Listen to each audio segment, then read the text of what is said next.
আর কোনোদিন মুখে ওর নাম টানবি না। কেন বাবা, দিদি কোথায়? তোমরা এরকম বলছো কেন বাবা? তোর দিদি বাবার রক্ত জল করে তৈরি করা সব গয়না নিয়ে পালিয়ে গেছে পল্টু। ঈশ্বর, এবারে আমরা কি করে মুখ দেখাবো, কি করে? চুপ করো, আর এক ফোঁটা চোখের জল যেন আমি না দেখি। আজকে থেকে ওই মেয়ে আমাদের কাছে মৃত, ওর মুখও আমি দেখতে চাই না। ওগো, ওগো, তুমি এরকম বলো না। কাজল যে আমাদের মেয়ে গো। মেয়ে? কেমন মেয়ে যে বাবার মুখে চুনকালি মাখিয়ে অন্য ছেলের সাথে পালিয়ে যায়? ছি ছি ছি, কত আশা করেছিলাম মেয়েটার বিয়ে দেব। হে ভগবান, এই দেখার জন্য আমায় বাঁচিয়ে রেখেছিলে, এই দেখার জন্য। ওগো, তুমি তুমি এমন করো না। তুমি শান্ত হও, শান্ত হও তুমি। তখন আমার বয়স অনেক কম ছিল, কিছু বুঝতে পারিনি, কিন্তু বাবার কাছে দিদি যেন সেদিনই মারা গিয়েছিল। পরে বুঝেছিলাম দিদি কোনো ছেলের সাথে পালিয়ে গিয়ে বিয়ে করেছিল। যেহেতু বাবার কষ্ট করে বানানো গয়নাগুলো নিয়ে পালিয়েছিল, তাই দিদিও হয়তো লজ্জায় কোনোদিন বাড়ি ফিরে আসেনি। মা কাঁদতো, আমারও মন খারাপ করতো, কিন্তু বাবার কড়া নির্দেশ ছিল কোনোভাবে কেউ যেন দিদির সাথে সম্পর্ক না রাখে। দেখতে দেখতে 10টা বছর কেটে গেল, কিন্তু আজকে আজকে আমার বাবা শয্যাশায়ী। একটিবার দিদিকে শেষ দেখা দেখতে চায়, তাই আমি এসেছি ওর খোঁজে। পল্টুর কথা শুনে সমবেদনার পরিবর্তে সকলে যেন ওর দিকে কিছুটা সন্দিগ্ধ চোখে দেখলো। ওরা যেন মুখ টিপে হাসলো। তারপরে দোকানে কানাই বলে উঠলো, বাহ বাহ বাহ বাহ বাহ বাহ বাহ বাহ! গল্পখানা তো খাসা লিখেছে খোকা। তা বলি, বইটি লেখা হয় নাকি? মানে নেতা ছেলে রে, বলি আমাদের কি বোকা ভেবেছ? তুমি এইসব গল্প দেবে আর আমরা মেনে নেবো বুঝি? বুঝলে রামুদা, আমার মনে হয় এই ছেলেটা আমাদের গ্রামে খোঁজ খবর নিতে এসেছে। হ্যাঁ, ঠিকই বলেছিস ভোলা। কিছুদিন ধরেই তো একদল লোক পাশের বেশ কয়েকটা গ্রামে ডাকাতি করেছে। আমি শুনেছি ওরাও আগে থেকে লোক পাঠিয়ে খোঁজ খবর নেয়। না না, এসব কি বলছেন আপনারা? আমি সত্যি আমার দিদির খোঁজে এসেছি, বিশ্বাস করুন। হ্যাঁ হ্যাঁ, সারাদিন ছেড়েই রাতের বেলায় দিদির খোঁজ নেওয়ার কথা মনে পড়লো। কি ভেবেছিস? কি ভেবেছিস তোর গল্প শুনে আমরা বোকা বনে যাবো? না না, আমি সত্যি বলছি, আমি সারাদিন ধরে অনেক খুঁজেছি, বহু কষ্টে এই গ্রামে এসে পৌঁছেছি। আপনারা আমার ভুল বুঝছেন। বলে না রামুদা, এই ছোকরার একটা কথা আমার বিশ্বাস হচ্ছে না। একে ছাড়া যাবে না বুঝলে, নইলে ওর দলকে খবর দেবে আর ওরা এসে রাতের অন্ধকারে আমাদের গ্রামে ডাকাতি করবে, বলে দিলাম। হতচ্ছাড়া, তোর এত সাহস! তোকে আমরা কি করি দেখ। এই মার ওকে, মার, মার ওকে। মারবেন না, আমার ছেড়ে দাও। আমি দিদিকে খুঁজতে এসেছি। আমার বাবা অসুস্থ। একবার দিদির কাছে আমার যেতে দাও। মার ওকে, মার। তো সাহস তোর আমাদের গ্রামে ডাকাতি করবি? ওরা তিনজনে মিলে পল্টুকে বেধড়ক মারতে শুরু করলো। যন্ত্রণায় পল্টু যত চিৎকার করলো, ওরা ওকে তত মারলো। এরপরে গ্রামের শেষ প্রান্তে জঙ্গলের ধারে প্রায় অচৈতন্য পল্টুকে ফেলে ওরা বীর বিক্রমে বলল, এই হলো উচিত শিক্ষা। দিয়েছি একদিন জব্দ করা, আর কোনোদিন সাহস হবে না ডাকাতি করার। এই চল এবারে, চল।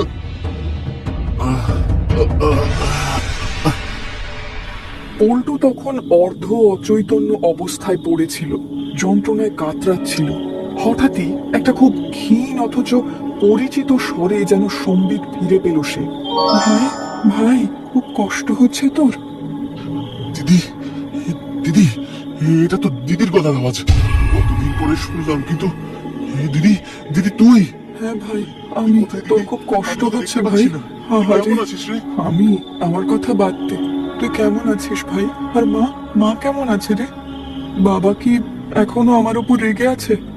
মা, মা তোকে প্রতিদিন প্রতি মুহূর্তে মনে করে রে, কিন্তু বাবার জন্য কিছু বলতে পারে না। বাবা সত্যি তোর উপরে ভীষণ রেগেছিল, কিন্তু এখন বাবা খুব অসুস্থ। একবার তোকে দেখতে চায়। তুই আমার সাথে বাড়ি চল দিদি। সে আর সম্ভব নয় ভাই, আমি আর কোনোদিন বাড়ি যেতে পারবো না রে। তুই বাবাকে বলবি, বাবা যেন আমাকে ক্ষমা করে দেয়। কেন কেন বাড়ি যেতে পারবি না? আমি তোকে সাথে করে নিয়ে যাবো দিদি। হ্যাঁ, বাবা একটু রাগ করবি ঠিকই, কিন্তু এখন বাবার যে তোকে ভীষণ দরকার, বিশ্বাস কর। বাবা মাকে আমি অনেক কষ্ট দিয়েছি, অনেক লজ্জা দিয়েছি ওদের। আমার জন্য ওদের মাথা হেঁট হয়ে গেছিল। তুই কেন ওইভাবে পালিয়ে গেছিলি দিদি? আর হ্যাঁ, জামাইবাবু কেমন আছে দিদি? জানিস, আমি তোদের গ্রামে তোর খোঁজ করছিলাম, আর তখনই ওরা আমাকে আমি জানি, আমি সব জানি ভাই। জানিস, কিন্তু তুই তো ওখানে ছিলি না, তাহলে জানলি কি করে? ও কিছু না, তুই আয়, আমার সাথে আয়। ধীরে ধীরে পল্টুর মনের কৌতূহল বাড়ছে। ওটা যে দিদির গলার আওয়াজ তাতে কোনো সন্দেহ নেই, কিন্তু দিদি এমন অদ্ভুত আচরণ করছে কেন? একে তখন চারিদিক ঘন অন্ধকার চাদরের মধ্যে ঢেকে রয়েছে, তার উপরে এই গাছের জন্য পল্টু কিছু বুঝতেই পারছিল না।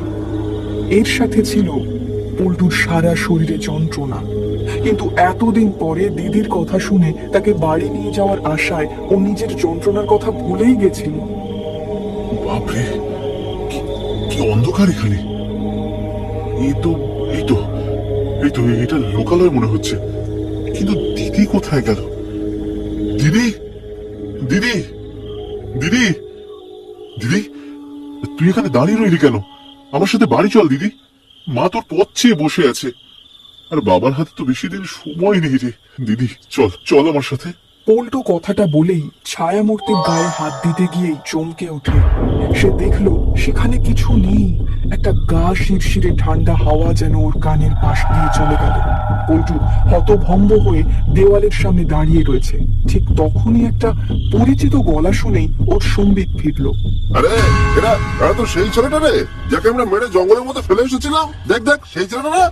তাহলে বেটা এখানে এলো কি করে? এই, ও এখানে দলের জন্য অপেক্ষা করছে না তো? হ্যাঁ, ঠিক বলছিস চন্দন। এই, তোকে এত মারলাম আর তুই আবার আমাদের গ্রামে ঢুকলি? তোকে এবারে আর ছাড়বো না বলে দিলাম। দোহাই, দোহাই তোমাদের, আমি নির্দোষ, আমি কিচ্ছু করিনি। আমার দিদি আমাকে এখানে নিয়ে এসেছিল। তোর দিদি? এই তো বলেছিলি দিদিকে খুঁজতে এখানে এসেছিলি। আমরা তোকে জঙ্গলে মেরে ফেলে রেখে এসেছিলাম আর তুই বলছিস দিদি তোকে এখানে এনেছে? জোচ্চর, ঢপবাজ, মিথ্যে কথা বলা।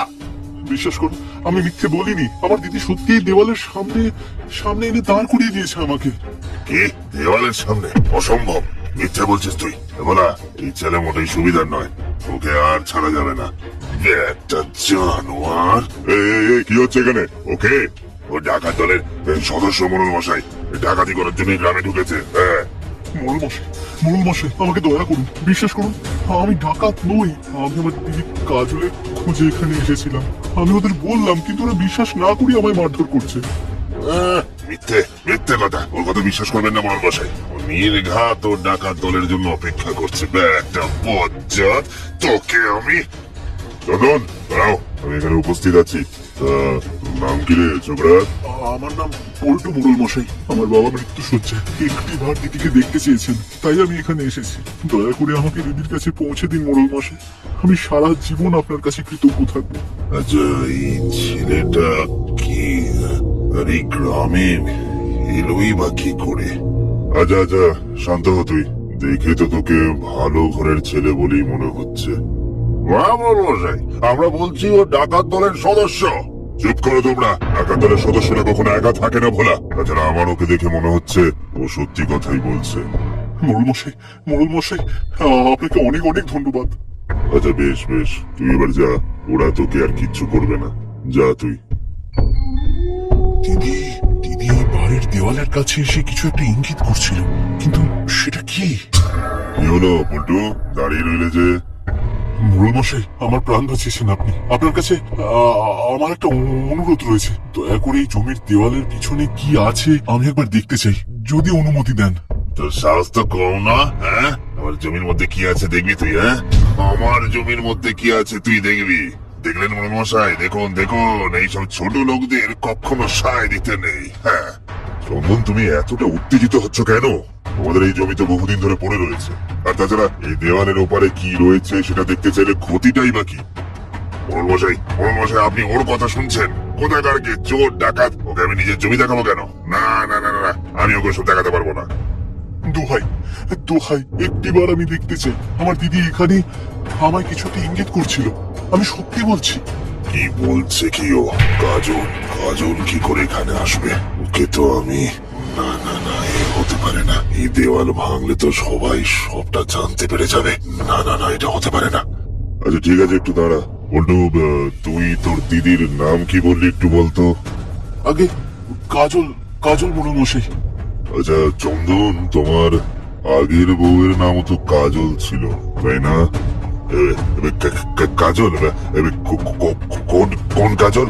ও ও হ্যাঁ, ছিল তো। সে তো কবেই অন্য ছেলের সাথে পালিয়ে গেছিল। সকলেই তো জানে, দুশ্চরিত্র মেয়ে মানুষ একটা। মুখ সামলে কথা বলুন। আমার দিদি কখনোই এমন করতে পারে না। মোড়ল মশাই, বিয়ের পর একবারও দিদিকে আমরা দেখতে পাইনি। 10 ভরি সোনার গয়না নিয়ে সে পালিয়ে গেছিল। মোড়ল পল্টুর কথা শুনছিলেন আর তার চোখ যাচ্ছিল চন্দনের দিকে। তার হাবভাব আর অস্বস্তি মোড়লের মনে ক্রমশ সন্দেহ আরো তীব্র থেকে তীব্রতর করে তুলছিল। এমনিতে চন্দন গ্রামে বদ মেজাজি, অসভ্য নিয়ে কুখ্যাত। এবারে মোড়ল গম্ভীর স্বরে বললেন, ভোলা, এই দেওয়াল ভাঙার ব্যবস্থা করো এক্ষুনি। মোড়ল মশাই, মোড়ল মশাই, আপনি কি করছেন? এটা করলে অনর্থক হবে। মানে এটা তো আমার জমি। আমি অনুমতি না দিলে কেউ কেউ কেউ এটা ভাঙতে পারে না। আপনি এটা করতে পারেন না। আমিও গ্রামের মোড়ল চন্দন, আর এটা আমার আদেশ, বুঝেছো? চন্দন যেন চুপসে গেল। তার কপালে তখন বিন্দু বিন্দু ঘাম। आप भी यूट्यूबर बन सकते हो। अगर सेल्फ कॉन्फिडेंस मिसिंग है तो जूडो ऐप आपके साथ है। Channel setup, upload step. ভোলা কিছুক্ষণের মধ্যে লোক জোগাড় করে দেওয়ালটা ভাঙতে শুরু করলো। পুরনো দেওয়াল কয়েকটা দিতেই সেটা সশব্দে ভেঙে পড়লো। আর তার অপর দিকে চোখ যেতেই সকলে বিস্ফারিত দৃষ্টিতে দেখলো সেখানে একটা কঙ্কাল। পল্টু চমকে উঠলো। মোড়ল রেগে বললেন, এটা এটা কি চন্দন? কার কঙ্কাল এটা? আমি আমি আমি আমি জানি না। আমি কিছু জানি না। আমি কিছু করিনি। আমি কিচ্ছু করিনি। কি করেছো তুমি? কার কঙ্কাল এটা বলো? বলা, পুলিশকে খবর দে। ওইভাবে বলবে না। পুলিশের মার না হলে ওর মুখ থেকে কথা বেরোবে বলে মনে হচ্ছে না। না না না না, বলছি আমি সব বলছি মোড়ল মশাই। এটা এটা কাজলের দেহ। আমি কাজলকে মেরে দেওয়ালে কেঁদে দিয়েছিলাম। কি? তাহলে তাহলে ওটা কি ছিল যে আমাকে এখানে? দিদি, কেন কেন করলি তুই এরকম? আমার দিদি তো তোকে ভালোবেসে সব ছেড়ে তোর কাছে গেছিল। বল বল, কেন এমন করলি? বল। লোভে, আমি বেশি লোভে এসব করেছি। তখন আমার বয়স 22 আর কাজলের 17। গ্রামের এক মেলায় প্রথমবার ওর সাথে আমার দেখা হয়েছিল। মিথ্যে বলবো না, প্রথম দেখাতেই কাজলকে আমার ভাল লাগে। কিন্তু ও ছিল শান্ত, ভালো মেয়ে। আমার বিশেষ পাত্তা দিত না, কিন্তু আমিও ছাড়ার পাত্র নই। অনেক কসরত করে তবে কাজলের মন গড়ল। ও দেখা করতে রাজি হলে আমি বললাম, আমি আমি তোমাকে খুব ভালোবাসি কাজল, তোমাকে আমি বিয়ে করতে চাই। ইস, আমার লজ্জা করে গো। কাজল তখন আমার প্রেমে পাগল। আমি কিন্তু বিয়ের কথা ভাবিও নি, এমনি প্রেম করছি। ব্যাস।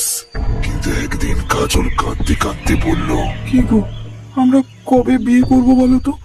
বাবা যে আমার জন্য পাত্রের সন্ধান করছে। আমি কিন্তু তোমাকে ছাড়া কাউকে বিয়ে করব না। এই মরেছে, বিয়ের কথা আবার কি বললো? এই হলো মেয়েদের সমস্যা। ভালোই তো প্রেম চলছিল, আবার বিয়ে টিয়ে ঝামেলার কি দরকার ছিল? কি হলো? কিছু বলছো না যে? জানো, বাবা আমার জন্য 10 ভরি গয়না গড়িয়ে রেখেছে। আমার না খুব ভয় করছে। কি? 10 ভরি সোনা? আরে বাস, ওই সোনা যদি আমার কাছে আসে আমার তোর চিন্তাই থাকবে না। এ তো খুব ভালো কথা কাজল, কিন্তু তোমার বাবা কোনোদিন আমাকে জামাই হিসেবে মেনে নেবে না। কেন মানবে না? খুব মানবে। তুমি বাবার সাথে গিয়ে কথা বলেই দেখো না। তুমি খুব বোকা কাজল। তোমার বাবা যখন জানবে তুমি ভালোবাসা করেছো, তোমাকে তো ঘরে আটকে রেখে দেবে, আমাদের সম্পর্ক শেষ করে দিতে চাইবে। কিন্তু আমি যে তোমাকে ছাড়া বাঁচবো না কাজল। আমি ওগো, কিন্তু তাহলে কি হবে? কি করব এখন আমরা? চলো চলো, আমরা পালিয়ে যাই কাজল। তুমি তোমার বাবার বানানো গয়নাগুলো নিয়ে চলে আসবে, ওই দিয়েই আমরা নতুন করে জীবন শুরু করব। কি? বাবার দেওয়া গয়না? না না, কখনো না। ওগুলো বাবার রক্ত জল করে বানানো।